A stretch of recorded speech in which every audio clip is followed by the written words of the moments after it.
आजकल की लाइफस्टाइल और स्ट्रेस भरी जिंदगी के चलते कम उम्र में भी हार्ट ब्लॉकेज और हार्ट अटैक के केस तेजी से बढ़ रहे हैं। लेकिन अगर गुलबर्गा में कोई दिल की बीमारी से परेशान है तो अब घबराने की जरूरत नहीं है। अब बिना ऑपरेशन और बिना स्टेंट के काफी कम खर्च में दिल का बेहतरीन इलाज मुमकिन हो रहा है। गुलबर्गा में मौजूद साउल हार्ट सेंटर में हार्ट पेशेंट्स का ट्रीटमेंट नेचुरल बाईपास थेरेपी और ECP ट्रीटमेंट के जरिए किया जा रहा है। ये नॉन इन्वेसिव थेरेपी दिल तक खून की सप्लाई को बेहतर बनाने, ब्लॉकेज की वजह से होने वाली तकलीफ को कम करने और हार्ट की फंक्शनिंग को नेचुरली सपोर्ट करने पर काम करती है। साथ ही लाइफस्टाइल बेस्ड केयर और एक्सपर्ट गाइडेंस के जरिए पेशेंट्स को बेहतर रिकवरी और हेल्दी लाइफ जीने में मदद दी जाती है। साउल हार्ट सेंटर गुलबर्गा शहर के न्यू जेवर्गी रोड महावीर नगर कॉलोनी में मौजूद है, जहां कई पेशेंट्स ट्रीटमेंट के बाद दोबारा नॉर्मल और एक्टिव जिंदगी जी रहे हैं। सिर्फ गुलबर्गा ही नहीं बल्कि पूरे इंडिया में साउल हार्ट सेंटर की कई ब्रांचेस मौजूद हैं, जहां हजारों हार्ट पेशेंट्स ट्रीटमेंट हासिल करके सेहतयाब हो चुके हैं। इस वीडियो में पेशेंट का रिव्यू भी आप देख सकते हैं। अगर आप या आपके घर में किसी को heart blockage, chest pain, angioplasty या बाईपास सर्जरी सजेस्ट की गई है तो फैसला लेने से पहले एक बार इस ट्रीटमेंट के बारे में जरूर मालूम करें। ज्यादा जानकारी के लिए स्क्रीन पर दिए गए नंबर पर कॉन्टैक्ट कर सकते हैं। मैं दलीप सिंह रावत, मेरी उम्र 70 साल है। मैं यहाँ पर आने से पहले मैंने अपना परीक्षण करवाया और उसके बाद मैं सेटिस्फेक्शन के लिए हॉस्पिटल में भी गया। सब ने मेरे को ये सलाह दी कि आपकी एंजियोग्राफी की जाएगी और हो सकता है आपके स्टेंट पड़ेंगे या बाईपास सर्जरी भी हो सकती है। लेकिन मेरे बच्चों द्वारा और मेरे द्वारा ये सोचा गया कि एक बार अगर सर्जरी की नौबत आ गई तो आदमी भविष्य में हमेशा परेशान रह सकता है, इसलिए हमें सर्जरी न करवानी पड़ी। यहाँ डॉक्टर साहब ने ये सलाह दी सिटी एंजियोग्राफी कराई जाए और उसके पश्चात जो है आपका उपचार होगा। तो मेरे हार्ट में 80%, 90% और 70% ब्लॉकेज हैं और पंपिंग भी 40% था। मेरे चेस्ट में जो है पेन होता था। मैं चलने पर, चढ़ाई चढ़ने पर मेरा सांस फूल जाता था और मैं 4 कदम चलने के बाद रुक करके चलता था। तो जब से मैं यहाँ आया मेरे को लगभग 10 डिटॉक्स के बाद पूर्ण राहत मिलनी शुरू हो गई थी। आज मैं अपने को 70% इम्प्रूवमेंट समझता हूँ। मैं यहाँ से करीब 5 किलोमीटर टहलने चला जाता हूँ और 5 किलोमीटर वापस आ जाता हूँ, तो मुझे रास्ते में कोई दिक्कत नहीं होती है। मैं सभी लोगों से निवेदन करूँगा कि उम्र के अनुसार जो है आपके स्वास्थ्य में ब्लॉकेज आने की संभावना रहती है, उस हिसाब से आप अपना भोजन खान पान रखें। ये निवेदन करूँगा अगर किसी के आपके आस पड़ोस में किसी से कोई ये शिकायत हो तो अविलंब आप यहाँ संपर्क करें और कोई घबराने की बात नहीं है। मैं मदन लाल ऑस्ट्रेलिया गए थे बच्चों के पास, तो हमारे को वहाँ थोड़ी धड़कन बढ़ गई। धड़कन बढ़ने से बच्चे हमारे को वहाँ लेके गए हॉस्पिटल में।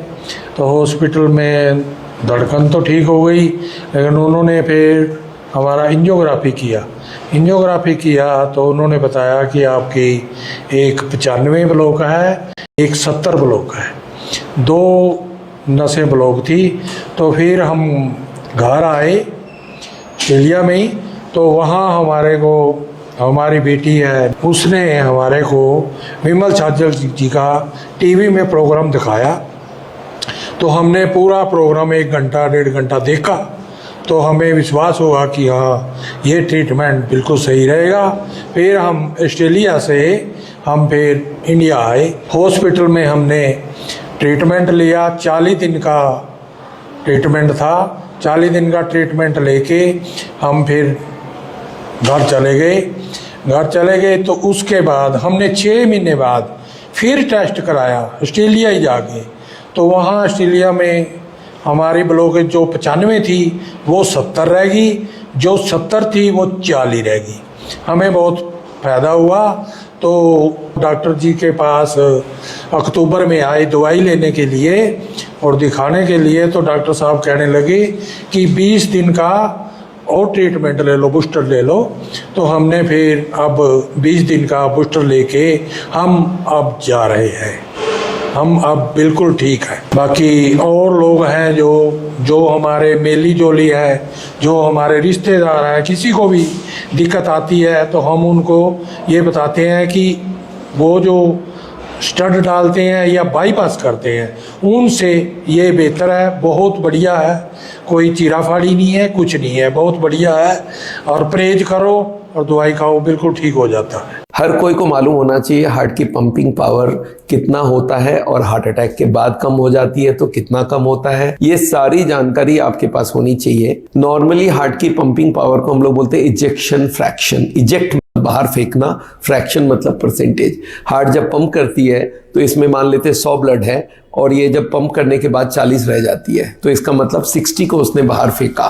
तो इजेक्शन फ्रैक्शन नॉर्मल आदमी का 60 होता है। अगर हम 5% आगे पीछे ले लें तो 55 से 65% तक हम लोग नॉर्मल इजेक्शन फ्रैक्शन मानते हैं, क्योंकि अगर हार्ट पूरा कॉन्ट्रैक्ट कर जाए ना तो अंदर जो वेल्व वगैरह है वो खराब हो जाएंगे, तो इसलिए हार्ट को पूरा कॉन्ट्रैक्ट नहीं किया जाता है। हार्ट इतना ही करता है, 60% नॉर्मल पंपिंग करता है। अब मान लेते हैं हार्ट अटैक हुई और हार्ट की पंपिंग पावर कम हो गई। हाँ, एक बात आपको बता दूं, हार्ट की 2 तरह की पंपिंग पावर होती है, लेफ्ट में होता है, एक राइट का होता है। लेफ्ट जो हार्ट होता है, लेफ्ट वेंट्रिकल बोलते हैं, ये पूरे बॉडी को ब्लड कर देता है और जब वो पंप करता है तो उसको LVEF बोलते हैं, लेफ्ट वेंट्रिकल LVEF। तो जब हम लोग खाली ये बोलते हैं तो आपको मानने चलना चाहिए लेफ्ट वेंट्रिकुलर इजेक्शन फ्रैक्शन।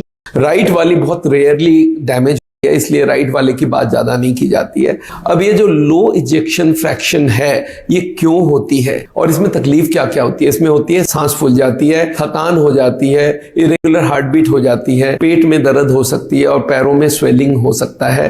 और ये बहुत कॉमन सिम्टम्स है। अगर कोई को भी ऐसा हो रहा है तो आपको इकोकार्डियोग्राफी कराना पड़ेगा और इकोकार्डियोग्राफी से पता चलता है हमारी इजेक्शन फ्रैक्शन है कितनी। नॉर्मली 60 ऊपर नीचे 5% होती है। हाँ, कोई कोई की बढ़ी हुई भी होती है, 75-80 तो हाई ब्लड प्रेशर में हो सकती है और एक हाइपरट्रॉफिक कार्डियोमायोपैथी करके एक बीमारी होती है, उसमें होती है। लो पंपिंग पावर के भी 2 मेजर कॉज है। 99% कॉज होती है हार्ट अटैक। जब भी कोई माइनर हार्ट अटैक होता है तो पंपिंग पावर 60 की जगह 55 हो जाती है। मेजर हार्ट अटैक होती है तो 30-40 तक आ जाती है। मैसिव हार्ट अटैक होती है तो 20 तक भी आ जाती है। मिनिमम पंपिंग पावर बचने के लिए 15% होनी चाहिए, इससे कम में बचना बहुत मुश्किल है। इको करते वक्त मैं आपको बता दूं, डॉक्टर जो करने वाला है उसके ऊपर भी डिपेंड करता है वो पंपिंग पावर को ठीक से पकड़ पा रहा है कि नहीं, क्योंकि heart is a moving organ.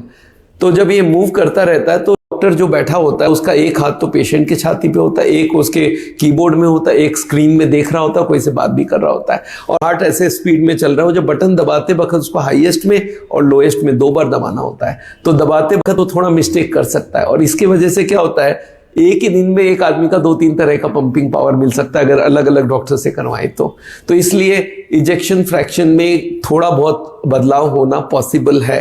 अच्छा, अगर लो इजेक्शन फ्रैक्शन हो तो करना क्या चाहिए? पानी कम पीना है, नमक कम खाना है और ये देखना है कि आपके पैरों में कोई स्वेलिंग तो नहीं आ रहा है। अपने आप को वजन करके भी आप अपना देख सकते हैं कि हमारे पानी जम तो नहीं रही बॉडी में। इसमें लंग्स में पानी जम जाती है और ये सबसे बड़ा प्रॉब्लम है। इसके लिए पानी का रिस्ट्रिक्शन दिया जाता है। कुछ ऐसी दवाइयां दिया जाता है जिनको बोलते हैं डायूरेटिक। डायूरेटिक मतलब खूब पेशाब होने वाली दवाइयां दी जाती है और कुछ ऐसा दवाई दिया जाता है जिनको हार्ट की पावर बढ़ाने के लिए मदद किया जाता है। पर आपको कभी भी लो पंपिंग पावर हो तो अपने डॉक्टर को मिलिए, कार्डियोलॉजिस्ट से मिलिए और अगर मेरे से कंसल्ट करना है तो ऑनलाइन कंसल्ट भी कर सकते हैं। दोस्तों, आज का लेक्चर यहीं पे खत्म करते हैं। आपको इजेक्शन फ्रैक्शन के बारे में इतनी जानकारी तो होनी ही चाहिए और अगर आपको कोई एडवाइस चाहिए तो मैं अवेलेबल रहूंगा। मिलते हैं आपको मालूम है साउल हार्ट सेंटर हमारा इंडिया भर में 106 सेंटर चल रही है।